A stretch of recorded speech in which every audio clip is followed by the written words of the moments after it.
The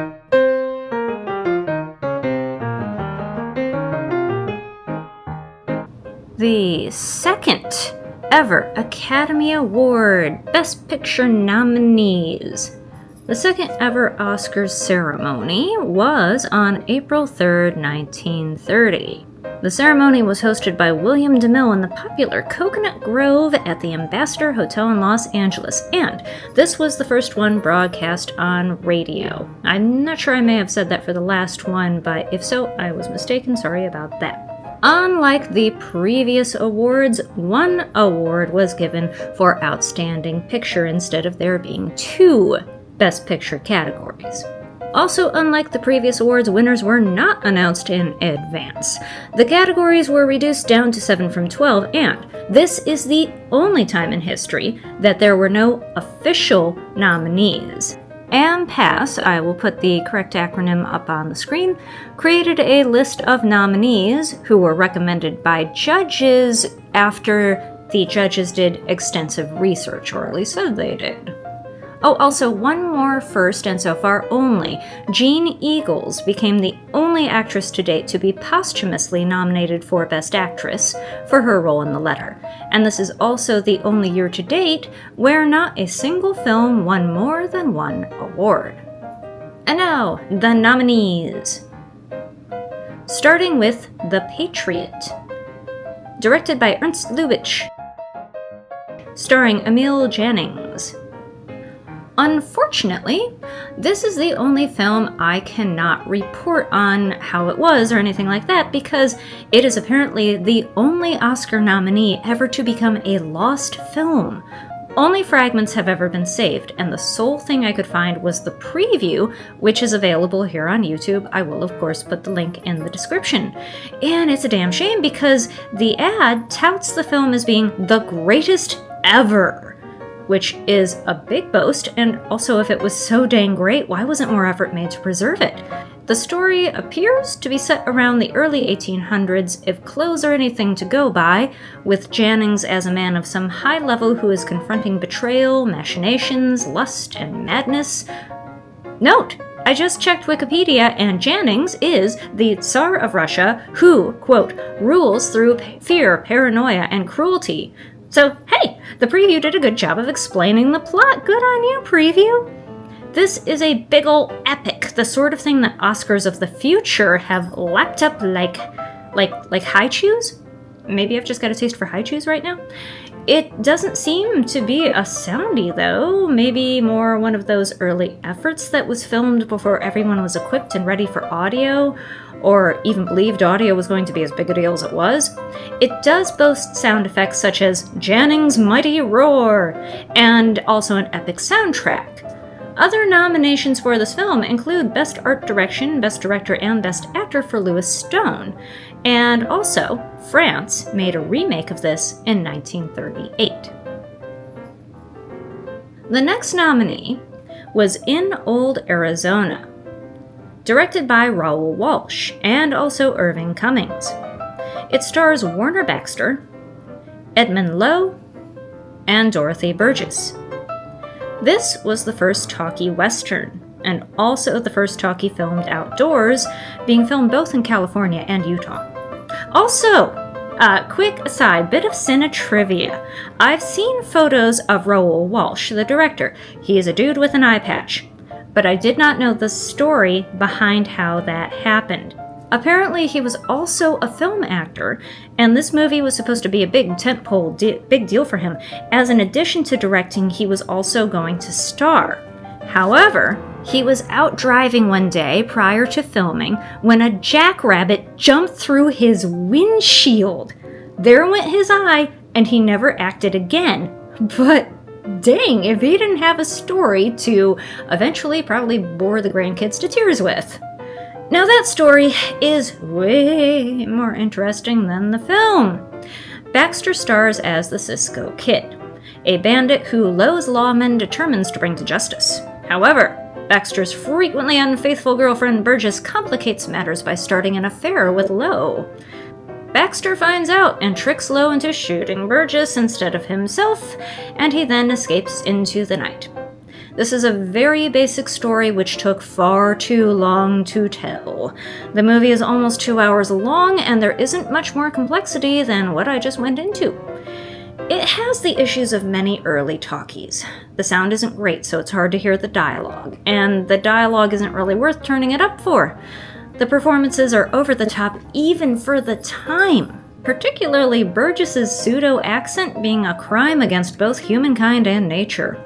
Everything from Baxter's ridiculous mustache, which blended in with his lipstick, to the unnecessarily long pauses between lines was rough and hard to watch. And it's sad, because by this point, silent movies were getting really imaginative and creative, and it seems like, until they got the hang of it, the introduction of microphones was a real giant step back for the industry. Seriously?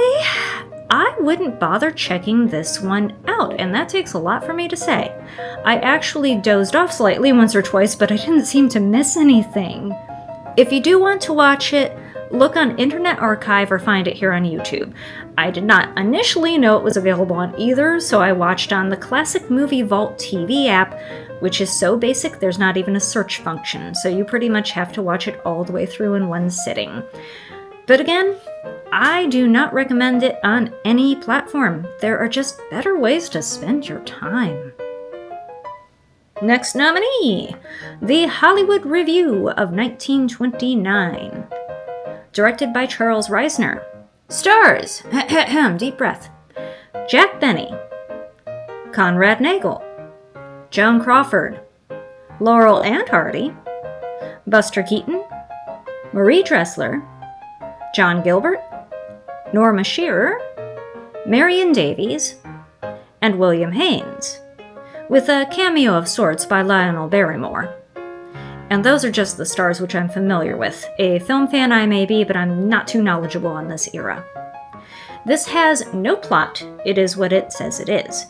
Like Thank Your Lucky Stars and a few others that followed in later years, this is a collection of unrelated stage-type acts. Literally, the whole thing takes place on an obvious stage, performed by most of the stars at MGM at the time, like Joan Crawford singing, pretty good, and quote-unquote dancing. Yes, the Charleston was a clunky dance, but you can see why she didn't become a big musical star. She tried though, good for her. It's almost 2 hours and way too long for what it is. Some people come on twice for different numbers, which is wholly unnecessary.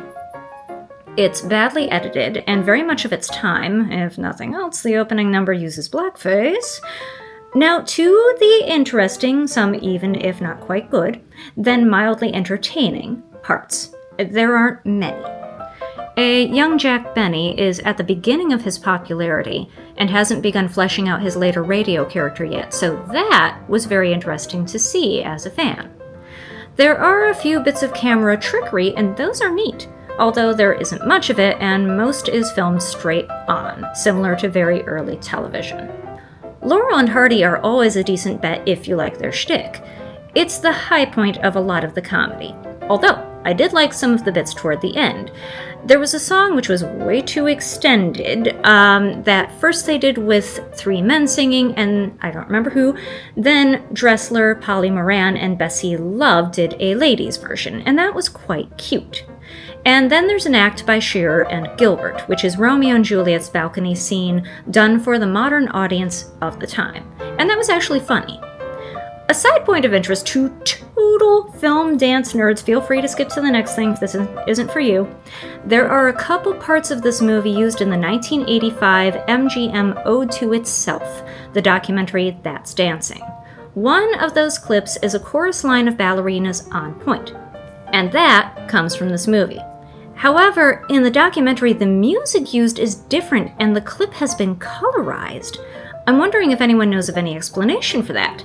Anyway, this movie is interesting only as a curiosity. As said, it's overlong, and most of the acts don't hit. The choreography is likewise, with a few neat moments, but mostly it's unimaginative. And even the part with Buster Keaton, being as in retrospect this was the unfair twilight of his career, it just hits as sad.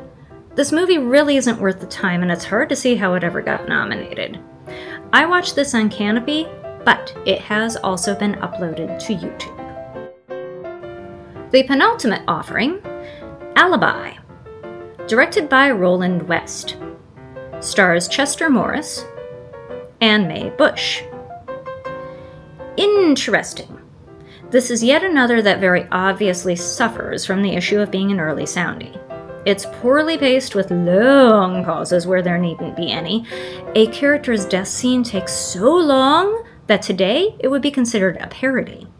There's poor acting on the whole, some laughable lines, and at times you can't even hear the dialogue at all, but then I don't think this has been remastered. The thin plot concerns a policeman's daughter who marries an ex-con just out of prison. She is convinced that he was framed. This could be very interesting if they dragged out the "is he innocent or guilty" for longer than they did, but you find out the answer with about 45 minutes left to go. One of the things I found very interesting is that there is no dialogue until a decent few minutes into the movie, which made me wonder if they had started shooting it as a silent and then added in sound and dialogue scenes in a big hurry. For the good points, there are some striking shots, very nice indeed. And there is another character's death toward the end that took me by surprise and was kind of a cool thing, so to speak. That sounds kind of weird to say, now I'm saying it out loud, but I think you know what I mean, I hope.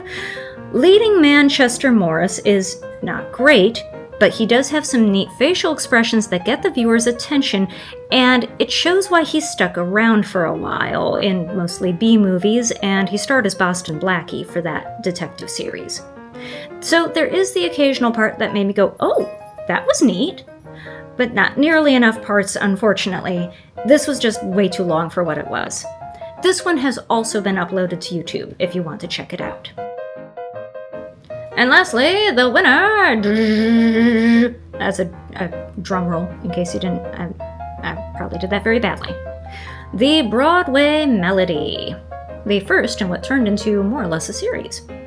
Directed by Harry Beaumont. Stars Charles King, Anita Page, and Bessie Love. Okay, this one does have some early sound issues, but overall it's not half bad. And although Stone Age in many ways by today's standards, definitely it's the best out of all the other contenders. Love and Page are sisters who bring their act to Broadway for the Zanfeld variety show with the help of King. Love and King are engaged, but he and Page end up falling in love.